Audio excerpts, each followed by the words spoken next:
Welcome to Tesla AI Day 2022. I do want to set some expectations with respect to our Optimus robot. As you know, last year it was just a person in a robot suit. But we've come a long way, and it's I think compared to that, it's going to be very impressive. So should we bring out the bot? Before we do that, we have one little bonus tip for the day. This is actually the first time we try this robot without any backup support, cranes, mechanical mechanisms, no cables, nothing. Yeah. I want to do it with you guys tonight, but it's the first time, so let's see. You ready? Let's go. Go.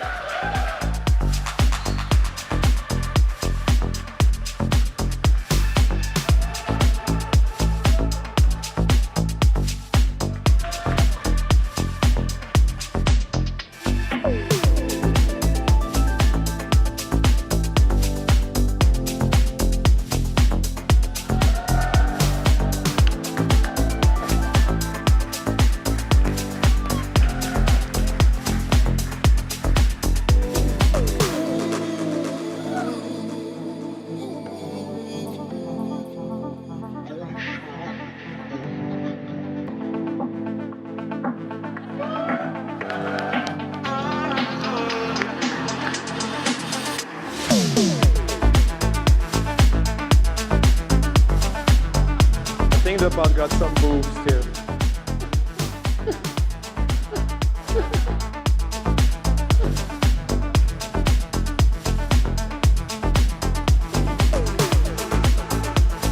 So this is essentially the same full self-driving computer that runs in your Tesla cars, by the way.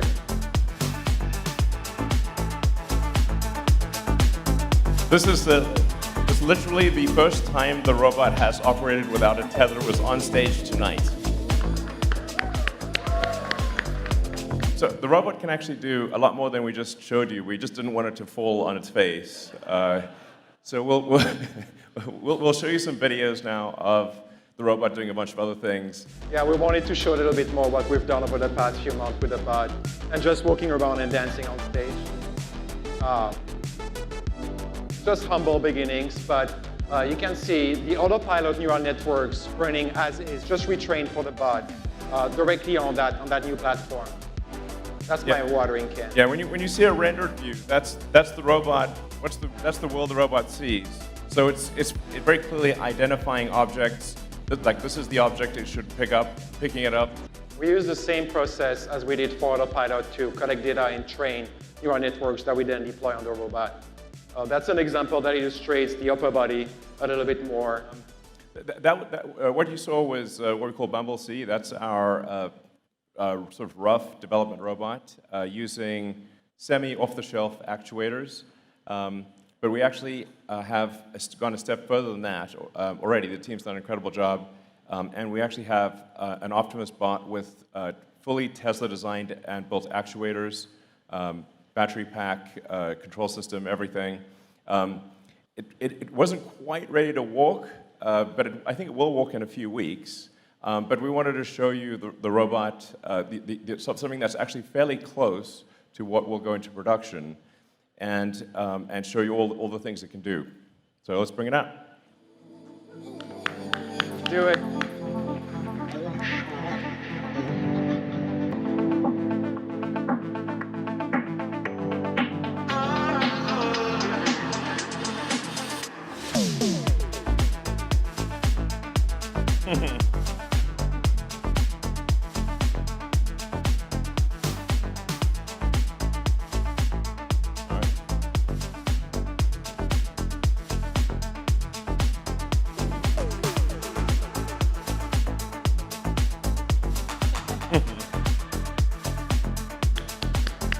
With the degrees of freedom that we expect to have in Optimus Production Unit 1, which is the ability to move all the fingers independently, to have the thumb have 2 degrees of freedom, so it has opposable thumbs, and both left and right hand, so it's able to operate tools and do useful things. Our goal is to make a useful humanoid robot as quickly as possible. The Optimus is designed to be an extremely capable robot, but made in very high volume, probably ultimately millions of units, and it is expected to cost much less than a car.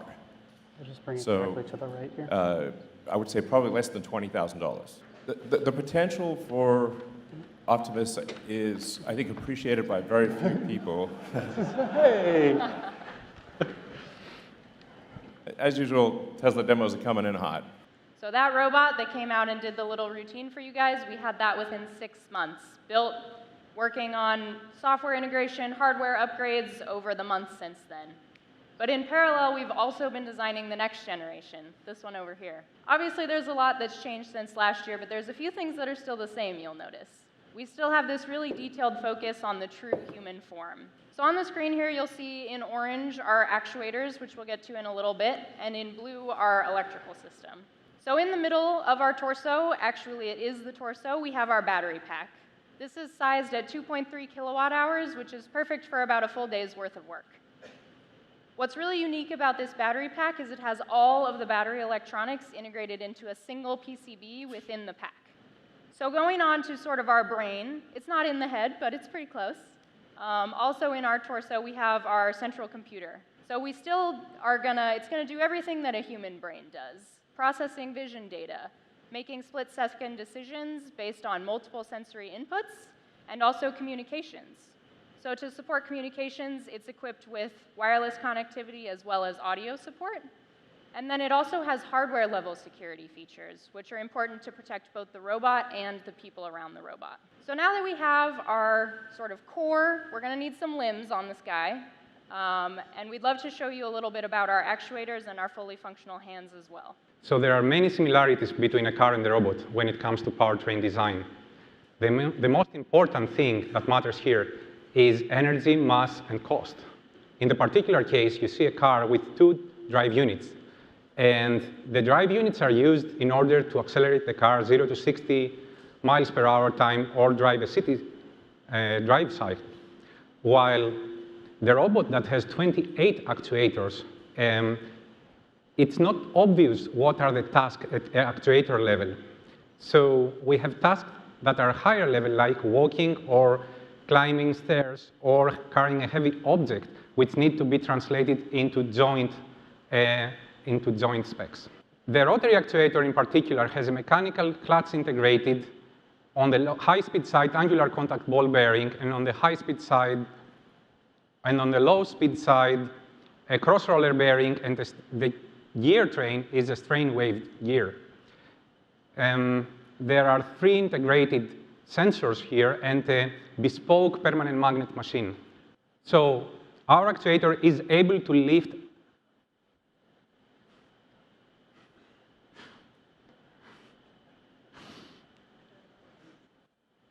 a half-ton, 9-foot concert grand piano. Our fingers are driven by metallic tendons that are both flexible and strong. We have the ability to complete wide aperture power grasps while also being optimized for precision gripping of small, thin, and delicate objects. Some basic stats about our hand is that it has 6 actuators and 11 degrees of freedom. It has an in-hand controller, which drives the fingers and receives sensor feedback. We're ported directly from autopilot to the bot's situation. It's exactly the same occupancy network that we'll talk into a little bit more details later with the autopilot team that is now running on the bot here in this video. The only thing that changed really is the training data that we had to recollect. We're also trying to find ways to improve those occupancy networks using work made on neural radiance fields to get really great volumetric rendering of the bot's environments. For example, here, some machinery that the bot might have to interact with. So we've been training more neural networks to identify high-frequency features, key points within the bot's camera streams, and track them across frames over time as the bot navigates through its environment. And we're using those points to get a better estimate of the bot's pose and trajectory within its environment as it's walking. And this is a video of the motion control code running in the autopilot simulator showing the evolution of the robot's walk over time.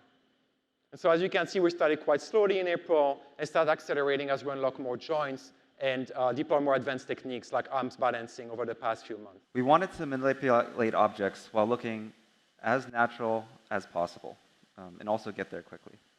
So what we've done is we've broken this process down into 2 steps. First is generating a library of natural motion references, or we could call them demonstrations. And then we've adapted these motion references online to the current real-world situation. So let's say we have a human demonstration of picking up an object. We can get a motion capture of that demonstration, which is visualized right here as a bunch of keyframes representing the locations of the hands, the elbows, the torso. We can map that to the robot using inverse kinematics. And if we collect a lot of these, now we have a library that we can work with. But a single demonstration is not generalizable to the variation in the real world.